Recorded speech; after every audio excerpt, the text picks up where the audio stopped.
Welcome to Patriots Central Radio with Jeremy Dawson and Steve Balestriei. New England, what up? International show report. Yeah, we on the road. The Pats going ham for the Super Bowl. Brady got the ball and it's all good. Get another ring and it's all good. It's one game. Welcome, ladies and gentlemen, to Patriots Central. On today's episode of Patriots Central, we have a great special guest for everybody. Former NFL cornerback Deltha O'Neal. Deltha was an All-American for Cal Berkeley and holds the single-season record for the most interception returns for touchdowns. And in 2011, he was inducted to the Cal Berkeley Hall of Fame. He had a 9-year NFL career in which he played for the Denver Broncos, Cincinnati Bengals, and your very own New England Patriots. In 2005, O'Neal set and still holds the single-season interception record for the Cincinnati Bengals. He was a 2-time Pro Bowl selection and has been named to the first-team All-Pro by the Associated Press. Most importantly, he's a proud father, and he does a lot of work with kids still to this day. So welcome, Deltha. It's definitely an honor to have you on the show. Oh, most definitely. Thank you. Thank you for having me. Yep.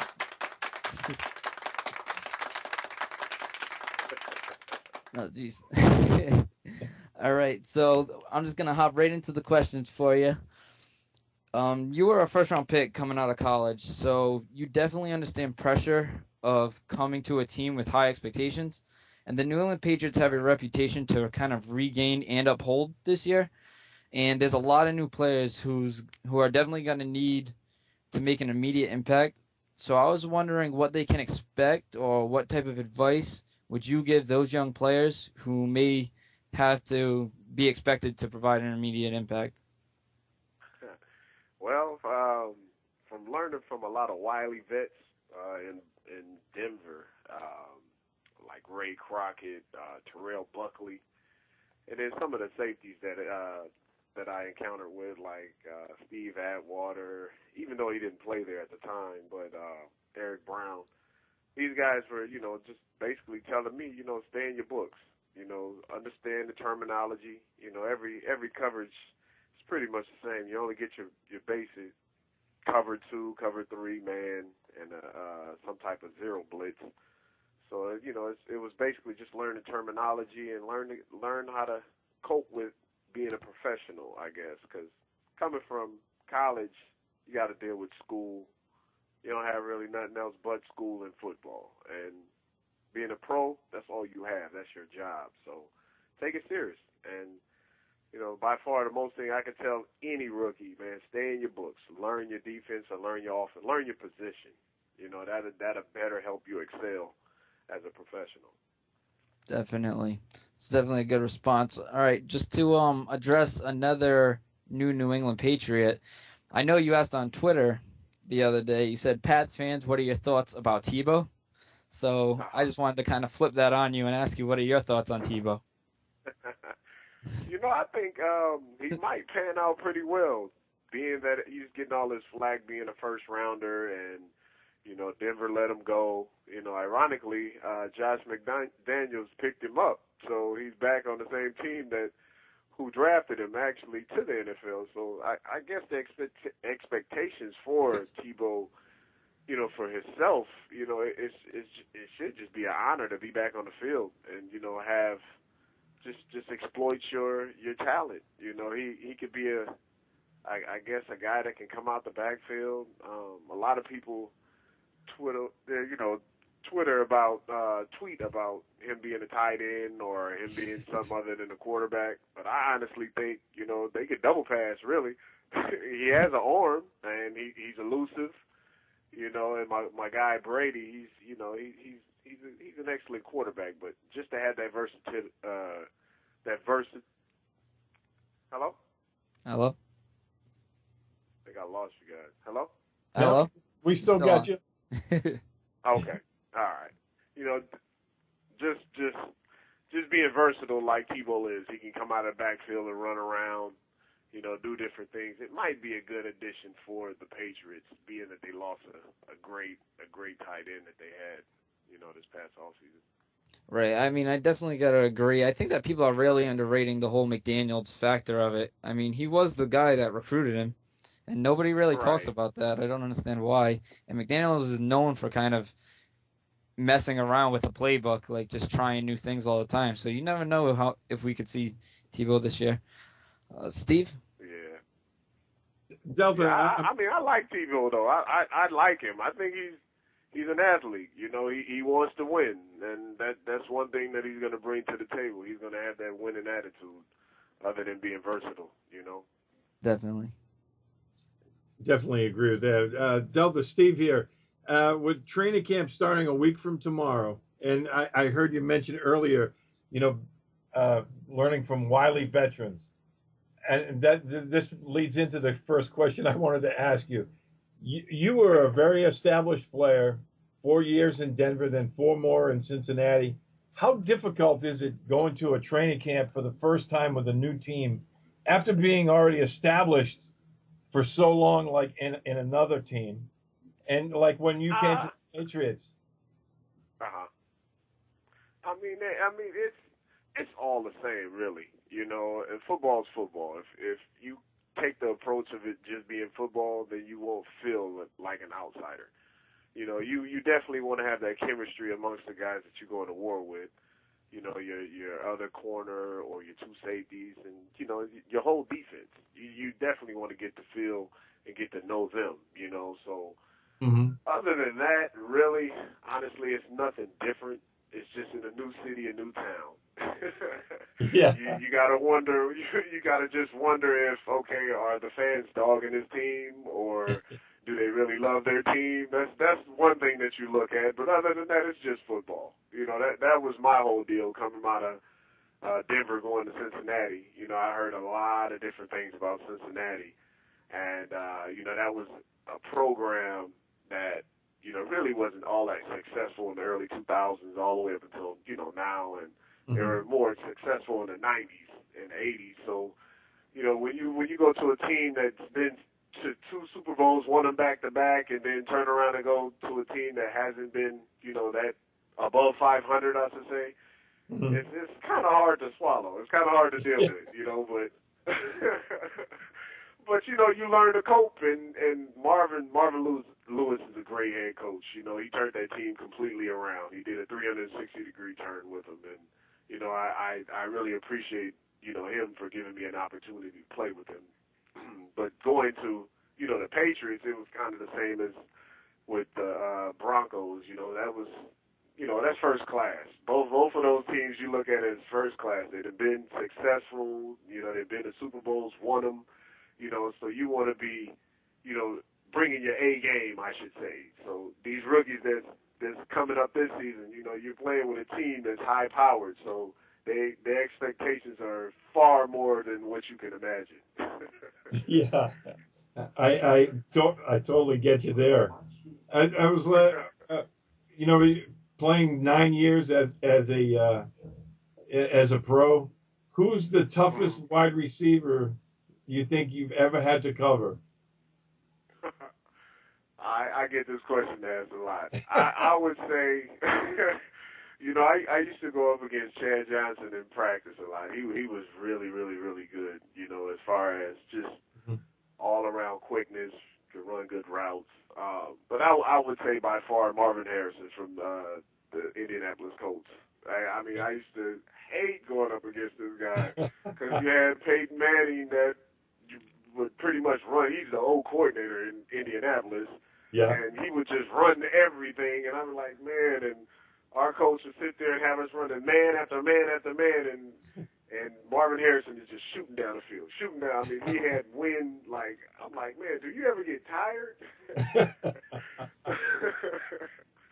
But I would say by far I had, you know, I enjoyed covering him because he made me better. But that was by far my most challenging receiver I ever, you know, been up against.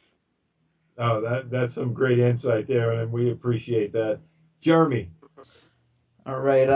So I was wondering, what are the biggest differences that you noticed while playing for Bill Belichick and the New England Patriots in comparison to your time with other teams? I know you said, like, you got to go in just thinking it's still football, but I mean, you hear a lot that the Patriots always kind of have had like a different kind of atmosphere. I was wondering if you could kind of relate to that. Well, Coach Belichick is a good guy. You know, he's real smart, real intelligent. He knows how to win. You know, his success rate is off the chain, off the off the Richter scale, I should say, as far as winning. But you know, being a Patriot and you know, living up to the expectations of being a Patriot, I think that's far stands for itself. But playing for that man, I think he's a coach that you want to play for. You know, he's a coach that, you know, you don't have that much room for error. That's why I tell the guys that, you know, I said before, it's study, man. Study your playbook and understand what you're about to get into as far as playing football. You need to know your defense. You need to know what they're doing around you as far as linebackers and safeties. You just can't just know your one position. That's not going to get you anywhere, you know, being on this team. So, but you know, with Bill Belichick, he's always giving you that opportunity to he's going to give you that fair chance, you know, to make plays. And if you can't make them, he's going to put the best guy on the field that can. Right, definitely.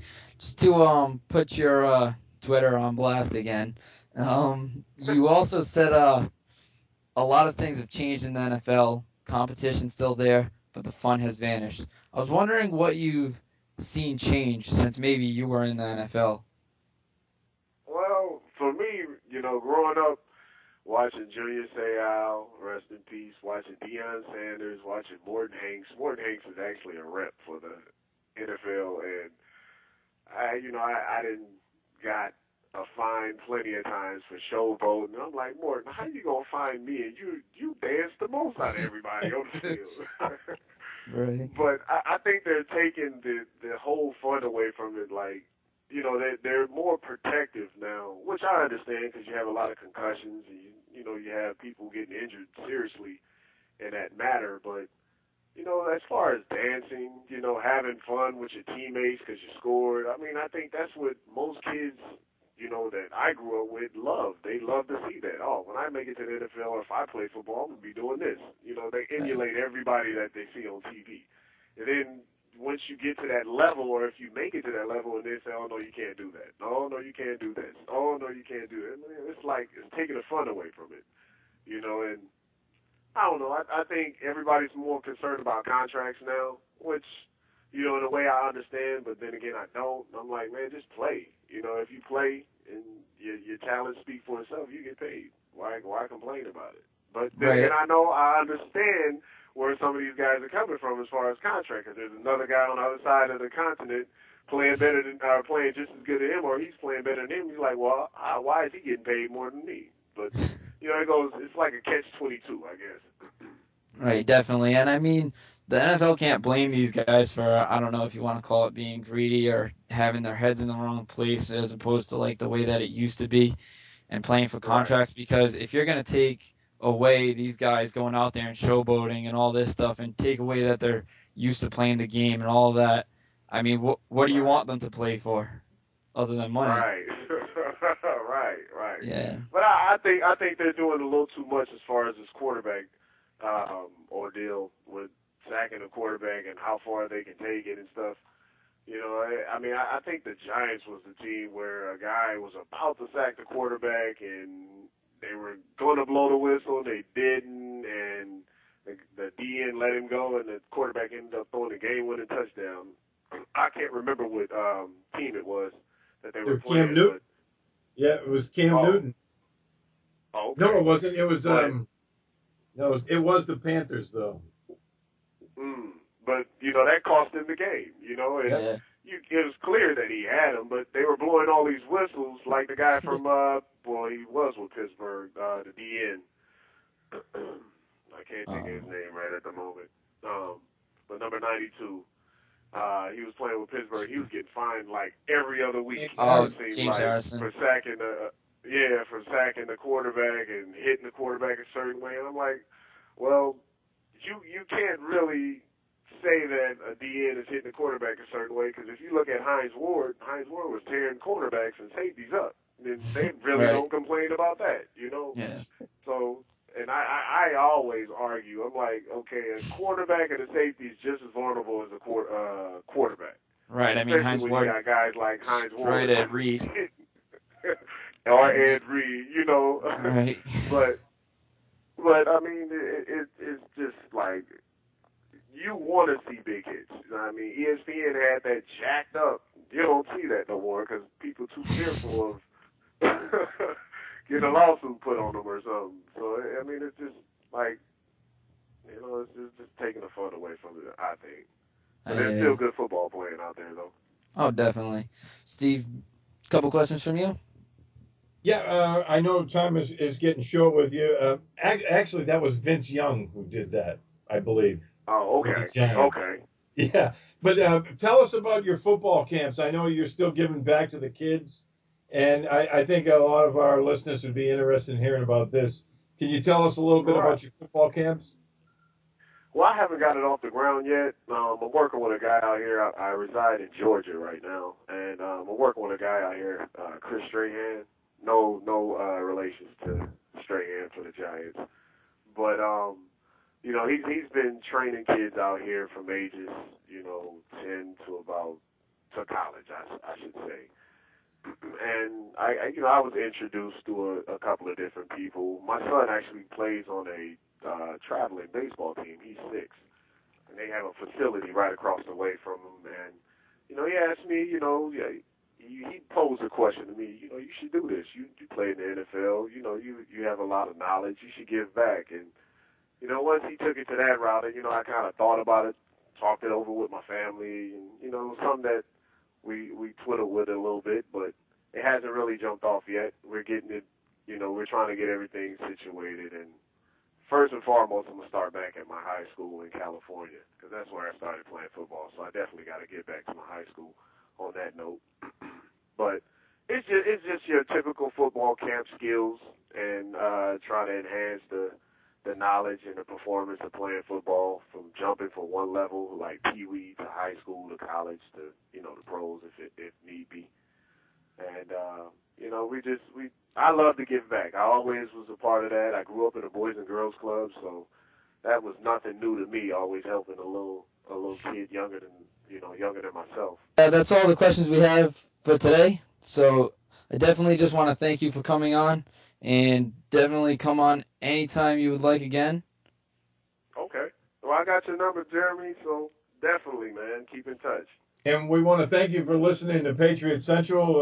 That was a great interview with former Patriot and Pro Bowler Deltha O'Neal. If you have any questions for us for any of our future shows, especially with training camp coming up, be sure to tweet them to us at Patriots Central. From myself, Steve Balestriei, and for Jeremy Dawson, thanks for listening. This has been a presentation of the Pro Football Central Network. For news, blogs, highlights, and more, log on to ProFootballCentral.com.